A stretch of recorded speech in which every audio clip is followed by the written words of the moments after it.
வராகித்தாயின் சக்தி வாய்ந்த சத்திய வாக்கை தருவதற்காக உன் வாசல் வந்திருக்கிறேன். அன்பு குழந்தையே, உன் விதி இப்படித்தான் என சொன்னவர்களுக்கு நீ சத்தமிட்டு சொல்லிவிட்டு வா, என்னோடு இருப்பது என் அன்னை வராகித்தாய் என்று. உன் விதியையும் மாற்றுவேன், உன்னை புகழின் உச்சிக்கு கொண்டு செல்வேன். நீ கலங்காது இரு.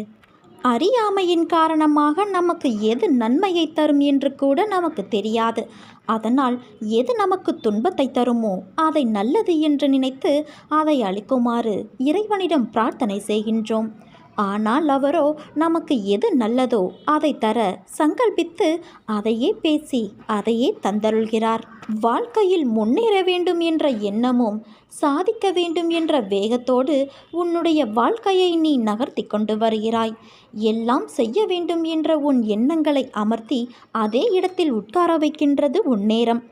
இன்று முடிவு எடுக்கலாம், நாளை அதற்கான விஷயங்களை யோசித்து முடிவு எடுக்கலாம் என உன் நேரத்தை நீ வீணடிக்கின்றாய்.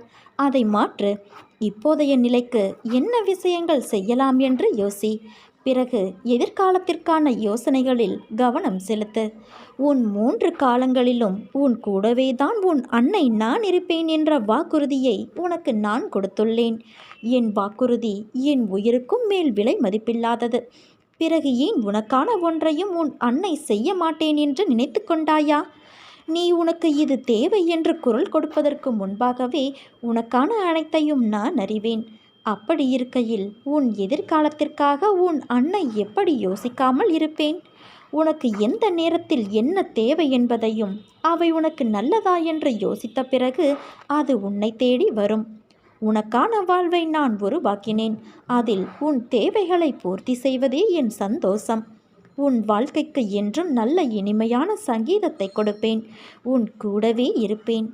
வாழ்க்கையின் தேடல் ஒவ்வொரு நபரையும் பொறுத்து வேறுபடுகிறது.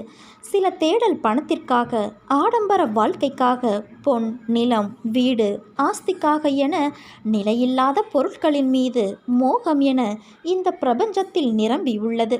அதில் ஒன்று பழுதானாலும் நஷ்டமானாலும் மறுபடியும் பெற்றுவிடலாம். ஆனால் நினைக்காத விஷயங்கள் வாழ்க்கையின் உண்மையான தேடலில் அமைந்துள்ளது. குழந்தைகளுக்கான தேடல், வாழ்க்கையின் நிம்மதிக்கான தேடல், அன்பின் மகத்துவம், இப்படி இன்னும் நிறைய இருக்கிறது.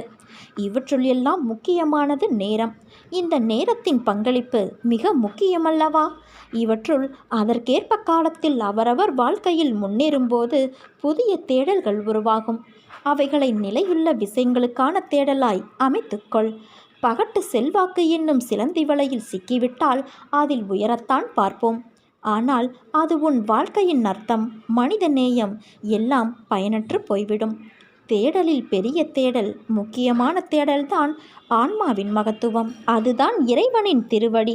இவற்றிற்கு காலமோ வயதோ செல்வமோ எதுவும் தேவையில்லை. உன்னுடைய தூய அன்பு கொண்ட உள்ளம் மட்டும் போதும். பக்தி, விசுவாசம், நம்பிக்கை, பொறுமை இவைகள்தான் உன் ஆன்மாவின் சிறப்பை சுட்டிக்காட்டும் கண்ணாடி. அந்த கண்ணாடியை நீ நோக்க ஆரம்பித்து விட்டாயல்லவா? இனிமேல் உன்னுள் அளவிட முடியாத மாற்றங்களும் அதிசயங்களும் அமையப்போகிறது. ஆன்மீக வாழ்வு என்பது உலக வாழ்க்கையை துறந்து வாழ்வது அல்ல. எடுத்த பிறவியின் காரணம் என அனைத்தையும் கற்றுக்கொள்ளத்தான். நேர்முகமான ஆன்மீகமோ உன் லட்சியங்களின் மீது நீ கொண்டுள்ள பக்தி, அன்பு, நம்பிக்கை, பொறுமை, விசுவாசம் அனைத்தும் உன்னை உயர்த்தும். ஆன்மீகம் என்பது இறைவனை வழிபடுவது என்பது அல்ல. அது ஆன்மாவின் இயல்புகள். நீ யார் என்ற தேடலின் வடிவம் கொண்ட பெயர்தான் ஆன்மீகம். இறைவனும் அவர் படைத்த ஆன்மாவும் ஒன்றே. நீ நம்பிக்கையோடு இருந்தால் நல்லதே நடக்கும். உன் வராகித்தாய் நான் இருக்க பயம் ஏன் உனக்கு?